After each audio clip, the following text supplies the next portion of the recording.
امیہ ابن خلف مکے کے سرداروں میں سے ایک اہم سردار تھا جو کفر اور شرک کا بہت بڑا پیشوا اور اسلام اور مسلمانوں کے حق میں روئے زمین کا ایک بہت بڑا شیطان تھا۔ ایک دن اس کو پتا چلا کہ اس کے کسی غلام نے بتوں کو پوجنے سے انکار کر کے کسی اور کو معبود بنا رکھا ہے۔ اس نے غلام کو فوراً بلا کر یہ پوچھا کہ میں نے سنا ہے کہ تم نے کوئی اور معبود بنا لیا ہے، سچ سچ بتاؤ کہ تم کس کی عبادت کرتے ہو؟ غلام نے کہا کہ محمد صلی اللہ علیہ وآلہ وسلم کے خدا کی۔ امیہ غصے سے لال پیلا ہو گیا اور کہنے لگا کہ محمد کی خدا کی پرستش کرنے کا یہ مطلب ہوا کہ تم ہمارے مقدس بتوں کے دشمن بن گئے ہو۔ سیدھی طرح راہ پہ آ جاؤ ورنہ ذلت کے ساتھ مارے جاؤ گے۔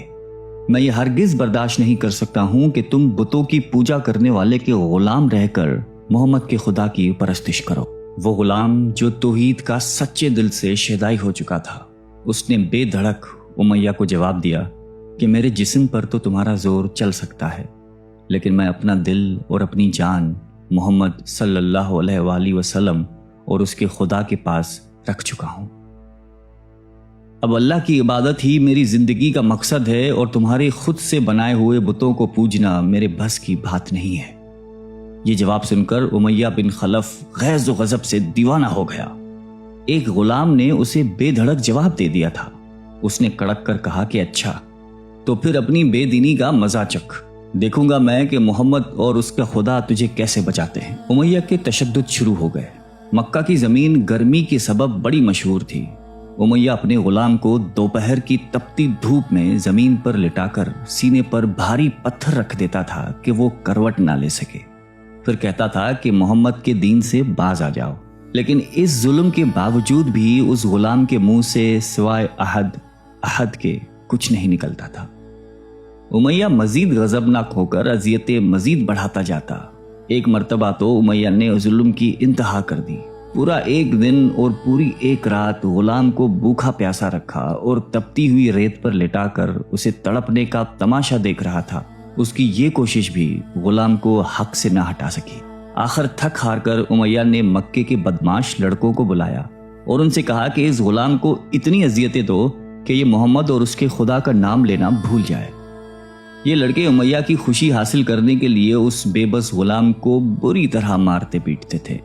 جسم کے کپڑے اتروا کر لوہے کی چادریں پہنا کر تپتی دھوپ میں کھڑا کر دیتے تھے، لیکن غلام کی زبان سے احد کے سوا کچھ نہیں نکلتا تھا۔ اسلام کی راہ میں یہ بے پناہ اذیتیں سہنے والے صحابی کوئی اور نہیں بلکہ حضرت بلال حبشی رضی اللہ تعالیٰ عنہ تھے۔ انہی ظلم و ستم کے دوران ایک دن حضرت ابو بکر صدیق رضی اللہ تعالیٰ عنہ کا ادھر سے گزر ہوا۔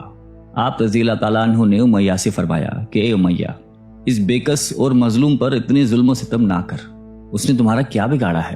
وہ خدائے واحد کی عبادت کرتا ہے۔ اگر تو اس پر احسان کرے تو یہ احسان آخرت میں تیرے کام آئے گا۔ اس پر امیہ نے نہایت حقارت سے کہا کہ میں تمہاری اس خیالی آخرت کے دن کو نہیں مانتا، جو میرے دل میں آئے گا میں تو وہی کروں گا۔ صدیق اکبر اس جواب پر کافی افسردہ ہوئے، لیکن پھر بھی آپ رضی اللہ تعالیٰ عنہ نے اسے سمجھایا کہ اس مظلوم پر ظلم و ستم کے پہاڑ توڑنا تیری شایان شان نہیں ہے۔ جس پر امیہ نے تنگ آ کر کہا کہ اگر تم اس کے اتنے ہمدرد ہو تو اسے خرید کیوں نہیں لیتے؟ حضرت ابو بکر صدیق جھٹ تیار ہو گئے اور فرمایا کہ بولو کیا دام لوگے؟ امیہ نے کہا کہ تمہارے پاس ایک غلام ہے جس کا نام فسطاط رومی ہے، وہ مجھے دے دے اور اس کو لے جا۔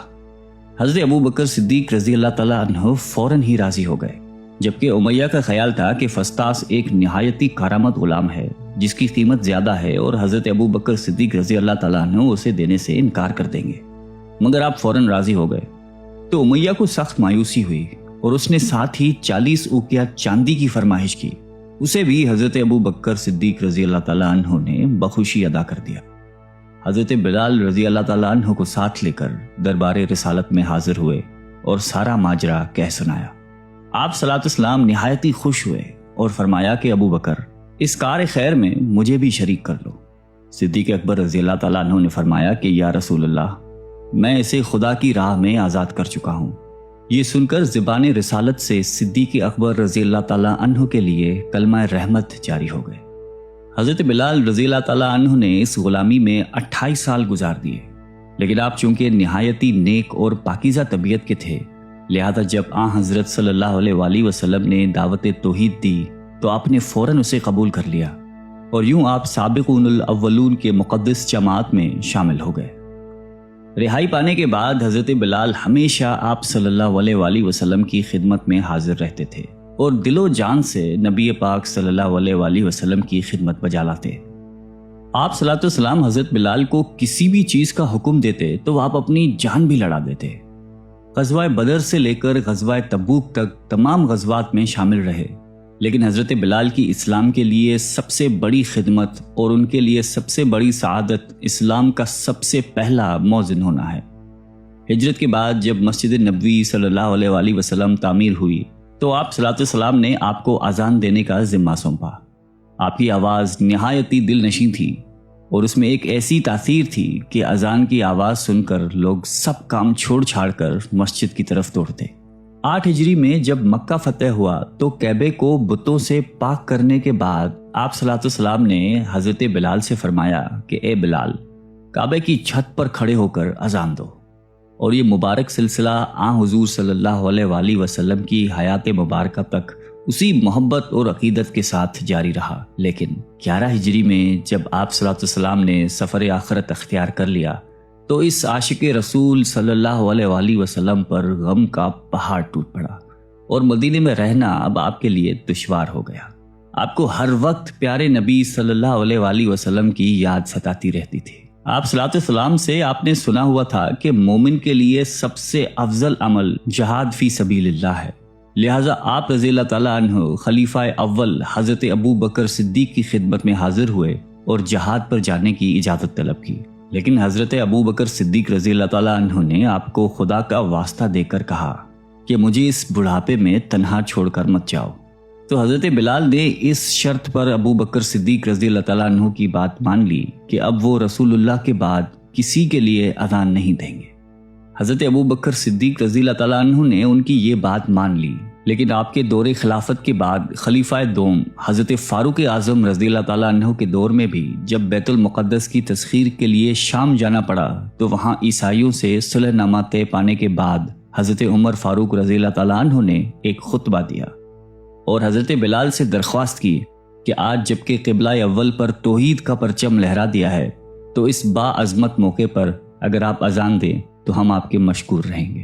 حضرت بلال نے یہی اذان دینی شروع کی تو صحابہ کرام کو عہد نبوی کی مبارک یاد تازہ ہو گئی اور ان پر رخت طاری ہو گئی۔ شام کے معرکے کے بعد حضرت بلال نے شام ہی کے ایک گاؤں میں رہائش اختیار کر لی، کیونکہ مدینے میں ہر وقت آپ کو آپ صلی اللہ علیہ وسلم کی یاد ستاتی رہتی تھی۔ لیکن ایک دن آپ نے خواب میں آپ صلی اللہ علیہ وسلم کی زیارت کی۔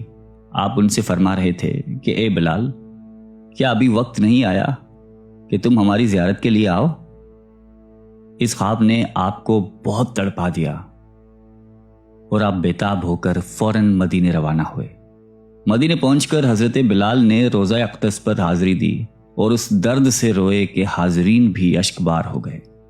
وہیں حضرت امام حسن رضی اللہ تعالیٰ عنہ اور حضرت حسین رضی اللہ تعالیٰ عنہ بھی موجود تھے۔ نانا کے پیارے نواسوں کو آپ نے اپنے ساتھ چمٹایا اور بے تحاشا چومنے لگے۔ حضرت حسن رضی اللہ تعالیٰ عنہ اور حسین رضی اللہ تعالیٰ عنہ نے آپ سے اذان فجر کی فرمائش کی، بھلا اس میں رد کرنے کی کہاں گنجائش تھی۔ اگلے دن جب فجر کا وقت ہوا تو آپ نے اذان دینی شروع کی۔ لوگوں کی عہد رسالت کی یاد تازہ ہو گئی اور لوگ اس طرح روتے ہوئے مسجد کی جانب چلنے لگے جیسے کہ نبی پاک صلی اللہ علیہ وآلہ وسلم کا دور واپس آ گیا ہو۔ ایسا دردناک منظر اس کے علاوہ کبھی دیکھنے میں نہیں آیا۔ حضرت بلال حبشی رضی اللہ تعالیٰ عنہ نے 60 سال کی عمر میں وفات پائی۔ آپ کا مزار دمشق میں ہے۔ آپ کو دربار رسالت میں خاص مقام حاصل تھا۔ آئیے ہم سب اللہ تعالیٰ سے دعا کرتے ہیں کہ ہمیں بھی حضرت بلال حبشی رضی اللہ تعالیٰ عنہ کی صفات میں سے کچھ عطا فرما دے۔ آمین۔